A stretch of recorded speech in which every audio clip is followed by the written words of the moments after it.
morning again, and welcome to the second half of Kids Community Connections. I'm Phyllis Jones.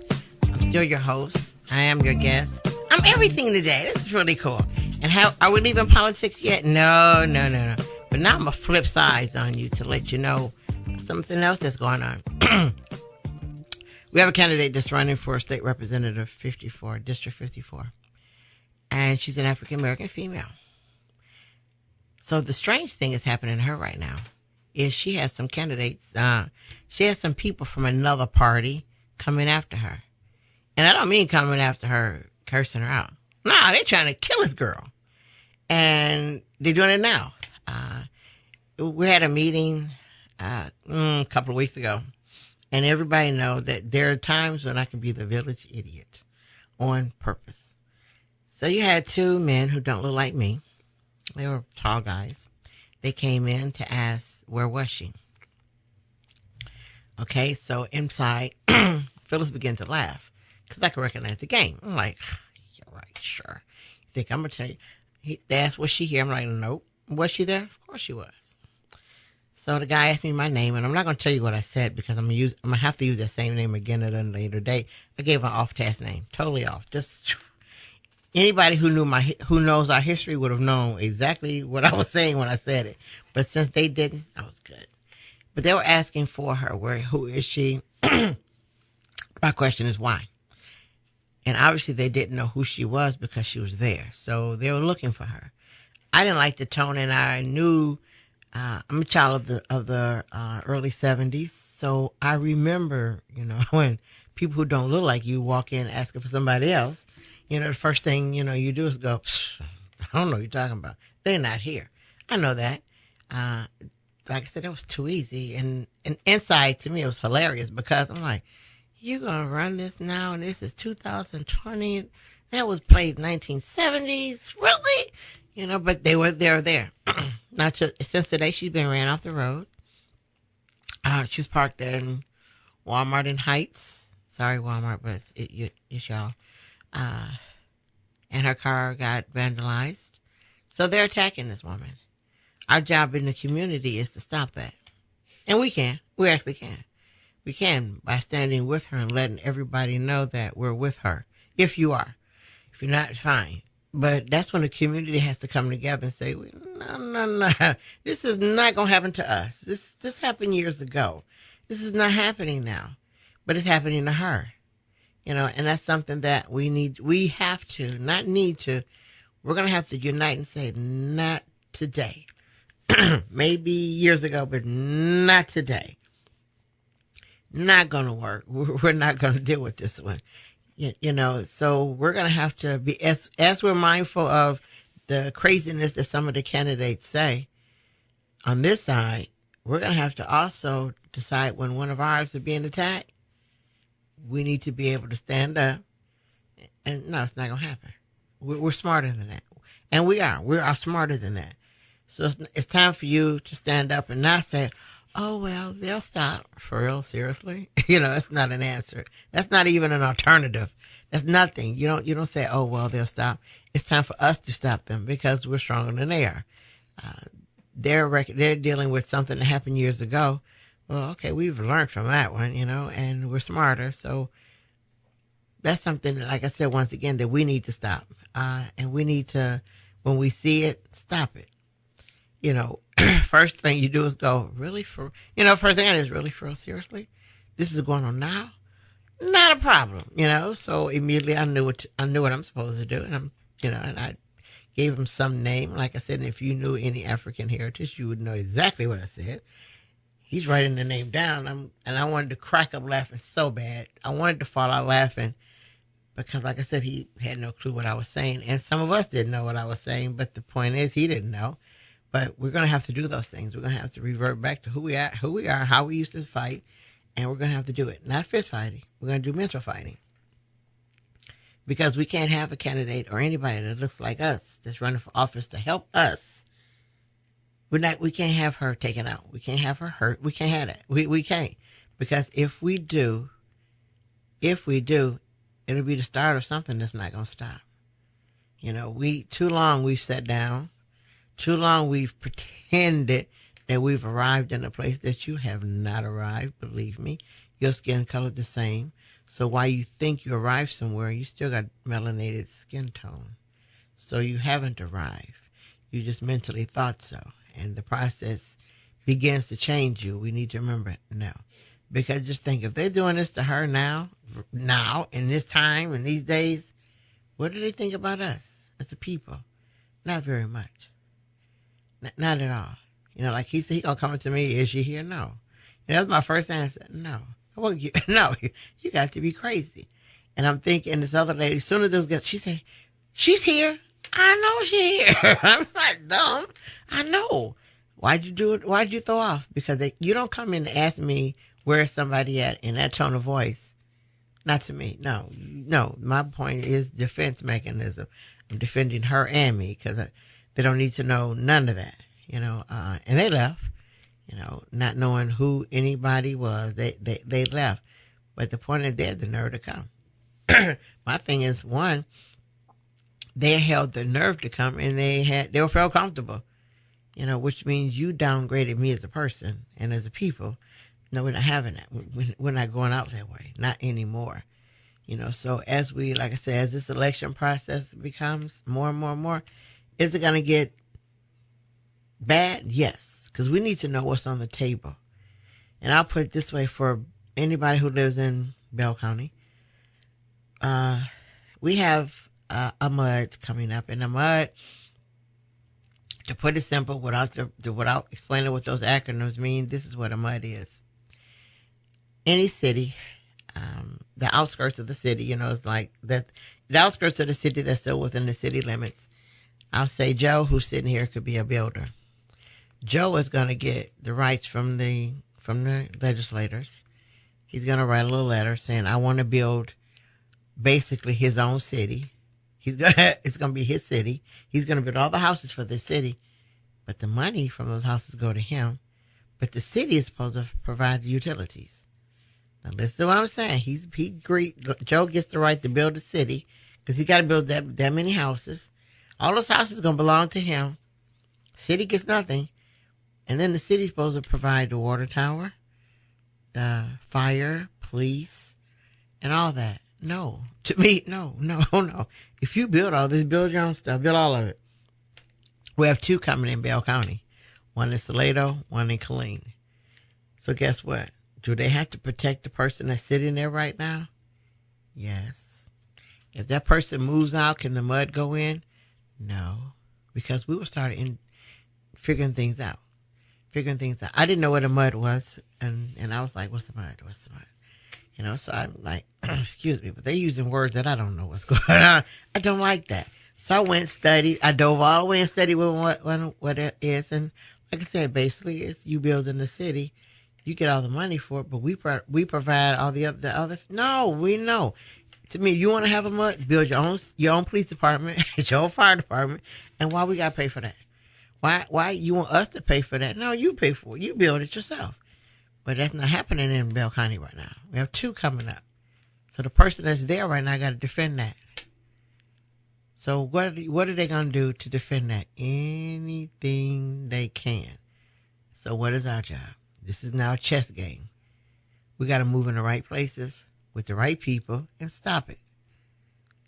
So if you live in Bell County, it is a fight going on, and we're not understanding the game. You know, the players. We got to start doing that too. We do. We got to start doing that, especially this year. Why is this year so important? I'm going to tell you what happened. The primary is coming up March 3rd. Okay. That just aligns who's going to be on the ballot for November.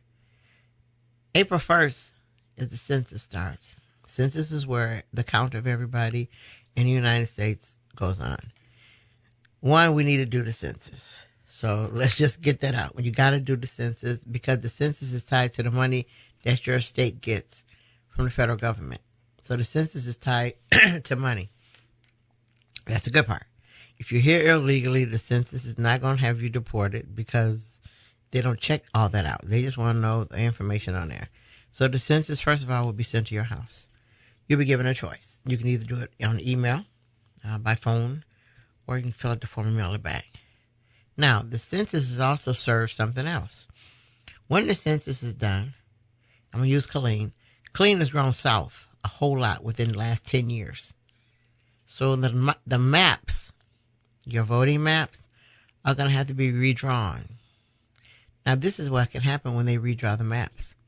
I can redraw the maps and cut out an area of people that I don't want to vote over here to secure Joe's vote over here. I'm going to have to cut out Trey's people over there. So I'm going to have to cut them out and put them someplace else in order for Joe to stay in. That's gerrymandering. That's illegal and it's gerrymandering. And is it going to be done this year after the census? Yes. Especially in Killeen. And in any other city that's grown, it's going to be done. So the lines are going to be cut to disenfranchise a group of people that they know will vote for this person and not that person. So guess what we have to learn this year? We got to learn map reading. And not map reading on the road map, the trips and all that crap. We got to learn to read the maps to where you live at. So when they start cutting those lines, you start complaining. Why you cut these people out? Why you cut that out? And then we're going to have to defend that. Is it hard? Not really. Does it take time-consuming work? Yes. Do I know about that? Yes. And I've told everybody before. Years ago when they did gerrymander, they were going to gerrymander our area in Killeen. What others wanted to say was that we had more alignment with Lampasas than we had alignment with Belton. So most of you should be saying, no, we don't. And you're right, we don't. So when I had to testify before our federal courts, I went to testify, and I had to defend the difference between us aligning with Lampasas and us aligning with Belton, because there was that toss-up. Well, the prosecutor asked me a lovely question, to which I enjoyed, and he didn't. You know, he was talking about culture and things that we do. Do they align more with Lampasas? When you're testifying, you're talking to a 3-judge panel. You're not talking to anybody but the 3 judges. They're who you're talking to. They're the ones you're facing, so you only talk to them. You know, so when he asked me the question, you know, I'm sitting there, and he said, so don't you all have more in common with them as far as celebrations and culture? I said, no. He said, yes, you do. No, I don't. No, we don't. He says, why not? Well, I in turn told him that Lampasas has a Ho Fest. And it's H-O. It says Ho Fest. And they crown two people, 2 females, Queen Ho. That does not sit right in my brain. Sounds kind of stupid. And, you know, to wear for a girl and a female to wear a sash and be happy to be Queen Ho. Didn't understand that. You know, when I stated that, I said it's not H-O-E. The sash says H-O. I said, there's a difference in H-O and H-O-E. You know, and he was like, it's a what? And I explained it again. So the 3-judge panel there on their tablets, and they look at the picture, and you can tell when people look at something, they look closer. You know, you do the closer look, you know, you do that to make sure that that's what you saw. So when I said that, he was through with me. And then he turned around and had one more question. He says, well, and we have other things. I says, yes. On Martin Luther King Day, on your calendar, it says Chattel Day. I said, so Martin Luther King wasn't chattel. And you all, the kids go to school on Chattel Day, but it's actually Martin Luther King Day. I said, so you all haven't even put that out there yet. I said, on your school calendar, it says Chattel Day. Everything you have Chattel Day. I said, so what happened to Martin Luther King Day? I said, so let me think. I said, back during the time of slavery, Africans were known as owned chattel. I said, so when you say Chattel Day to me, that's what you're saying to me. I said, now maybe you are talking about real chattel, but Africans were known as owned chattel back in those days. I said, so I don't know what Lampasas means when they say that, but I know what it says to me. I said, whatever I feel that it says to me, I am right according to the law. Well, after that, he had no more questions from me. He walked off from me. It really hurt my feelings that he walked off, because I was like ready, you know, for the fight. And, you know, but needless to say, we did win. And we won because we were prepared. And outside of, I know everybody goes, I got to know all this. Yes, you do. Because we're in a time now where we either stand up or fall down. And to me, no, don't align this with that. And after that, he had, like I said, he's walked off from me and just walked off and said, I'm through with her. Like, wow, I wanted to say so bad, that's cold. Just I'm through with her. I have a name, because when he walked up to me, I had a name. And all of a sudden, when I knew what to say about Lampasas, I was a her. And I was like, don't say nothing, just be quick. Because the whole Phyllis in me had something to say about the her part. But I'm like, no, just, be quiet because you won, you did. And go sit down, but we got to do those things. This is where we are today. And like I said, after census, it's going to be redistricting. When the redistricting comes, you need to listen. You need to know what the map looks like for wherever area you live in. You need to know what that map looks like right now.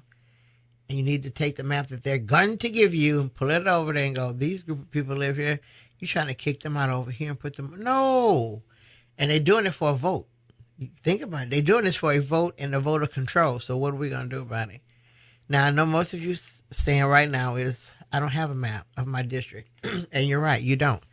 But your state legislator, whoever he or she is, you contact them, I need a map of the district. Are they going to be nervous when you ask for that? Yes. Because the question they want to ask you is, why do you need it? The question they cannot ask you is, why you need it. They can't ask you that. They can't. They can keep it in the back of their head, but he or she has to send it to you. So, today, tomorrow, I want you to ask your legislator, I need a district map. That's all you want. I want a district map. Can he charge you for it? No. He's a state legislator. He can get it for free. And you want it for free. But ask for it. We need to start asking for these things. They don't want you to ask for these things because when you ask for it, when you ask for one thing, that lets them know you know something else. Just think about it. Why would you want a district map? There's the only reason you'd want one is to know where your district is and to know where the lines are going to be changed. So we start asking for things, they back up. People back up when you start asking for the right things that you want, but the wrong things that they don't want you to have, they back up a little bit. So I tell you once again, another job I'm giving us is just email them. Hey, I want a copy of your district map. He can email it to you. Have them do that. Nervous? Yes. Think about yes. But the first thing they're going to look up and see if you're a registered voter. Before you get that map, they're going to find out you're a registered voter. If you're not a registered voter, give them the map. They don't care about you. You had a map. If you are a registered voter, whoops. Wonder why does he want that map? What is he going to do with it? Become those questions. Let them know. Once again, remember that. They work for us. We do not work for them. I make sure every candidate knows that when I'm talking to them. Is that you work for me. I call the shots. You don't. And when a candidate stands up and tells you that he's going to do work for you, that's a lie. Because how you going to work for me if you never talk to me? How you going to support my issues when you don't even know what they are? And you know what? Some of us go, yeah, he's going to support us. Did he talk to you? No. Then how he going to support you? So let's think about what the candidates say and let's be able to throw it back. Let's say, did you talk to me? Did you? So for the candidate issue, before we close, I'm going to tell you what I'm going to do. As you know, remember I said I'm the confrontational one. So I know that most of us don't like candidates forms, and I hate them. I hate candidates forms because it just. So I'm going to do mixers in February.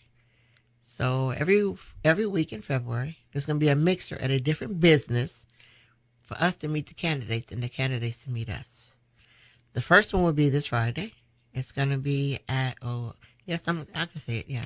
It's going to be at Sweet Home, Alabama on Watercress, 6 o'clock to 8. So it's free. But you could come and meet the candidates and ask them some questions and talk to them. I'm going to have them all over Texas, all over Killeen's area so that everybody can say it was near you and you had a chance to go. I'm doing this for everybody because I want to defeat us in saying one thing. Oh, they had a meeting over there at the Compton Civic Center and I couldn't get over there. Fine. I'm going to have one in your area. So I'm going to stop us from saying all those things by having one in every area. I'm even going to have one at a barbershop, which is cool, but it's different. And candidates have never been to a barbershop for something like this.